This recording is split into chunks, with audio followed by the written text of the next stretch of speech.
Assalamualaikum warahmatullahi wabarakatuh. Selamat datang di channel Sinau Nginspirasi Sinau. Pada kesempatan ini kita akan belajar tentang metode pengintegralan. Ada dua metode yang kita bahas, integral substitusi versus integral parsial. Metode integral substitusi, yang kedua metode integral parsial.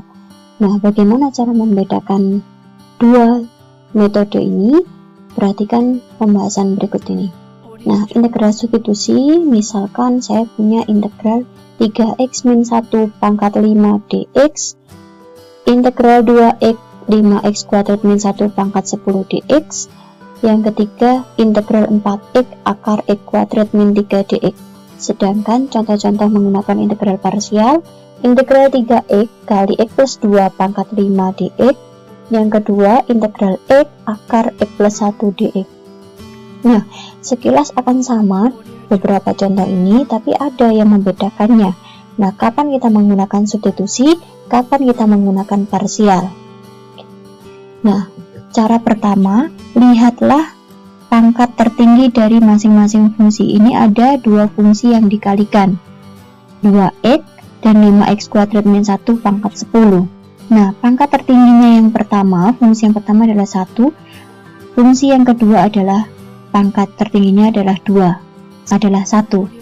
Yang kedua, ini ada dua fungsi juga yang dikalikan, fungsi yang pertama pangkat tertingginya 1, fungsi yang kedua pangkat tertingginya juga 2. Nah, sehingga cara pertama kapan kita menggunakan substitusi adalah jika selisih pangkat tertinggi masing-masing fungsi di dalam kurung adalah 1. Artinya ini ada dua fungsi dan selisih pangkat tertingginya adalah 1. Ini ada dua fungsi, selisih pangkat tertingginya juga 1. Maka kita menggunakan cara substitusi. Ingat, selisihnya 1. Nah, bedakan dengan integral parsial. Di sini pangkat tertingginya adalah fungsi pertama 1, pangkat tertinggi dari fungsi yang kedua juga 1, sehingga ini sama ya. Yang kedua juga sama, fungsi yang pertama pangkatnya 1, fungsi yang di dalam akar ini juga pangkat tertingginya 1, sehingga cara mengetahui kapan menggunakan parsial jika selisih pangkat tertinggi masing-masing fungsi di dalam kurung adalah tidak sama dengan 1. Jadi kalau selisihnya 1 pakai substitusi, jika tidak sama dengan 1 menggunakan parsial. Itu cara pertama. Nah, cara kedua, kita bisa melihat dari turunannya. Nah, misal ini, fungsi pertama 2x, fungsi yang kedua juga 2x. Fungsi yang pertama 2x, fungsi yang kedua 5x kuadrat min 1. Yang contoh ketiga ini, fungsi yang pertama 4x, sedangkan fungsi yang kedua x kuadrat min 3, akar dari x kuadrat min 3, tapi kita melihat yang di dalam kurung saja ya. Nah, cara kedua untuk mengetahui kapan menggunakan substitusi adalah jika fungsi yang satu merupakan turunan dari fungsi yang lain. Misal di sini saya punya 5x kuadrat min 1. Jika fungsi ini saya turunkan, hasilnya adalah berapa? 10x.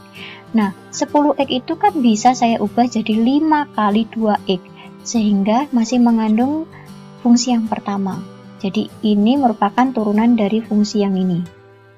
Nah, begitu juga ini x kuadrat min 3, kalau ini saya ubah kan x kuadrat min 3 pangkat setengah. Nah, yang di dalam kurung ini kan x kuadrat min 3. Jika saya turunkan berapa? Benar, 2x. Sehingga 4x itu kan sama artinya dengan 2 kali 2x. Jadi masih ada hubungannya antara satu fungsi dengan fungsi yang lain. Jadi ini merupakan hasil turunan dari fungsi yang lain. Bedakan dengan integral parsial, fungsi yang pertama 3x, fungsi yang kedua x plus 2. Fungsi yang pertama x, fungsi yang kedua x plus 1. Kita melihat yang di dalam kurung saja ya. Nah, lihatlah kalau x plus 2 saya turunkan, hasilnya adalah 1, sedangkan fungsi yang lain 3x. Sama atau tidak? Nah, jika fungsi yang satu bukan merupakan turunan fungsi yang lain, maka kita pakai parsial. Jadi kalau ada hubungannya antara fungsi satu dengan yang lain, yang hubungannya adalah turunannya, maka kita pakai substitusi. Kalau nggak ada hubungannya, kita pakai parsial. Itu cara membedakan antara penggunaan substitusi atau parsial. Audio Jungle. Terima kasih, semoga bermanfaat. Wassalamualaikum warahmatullahi wabarakatuh.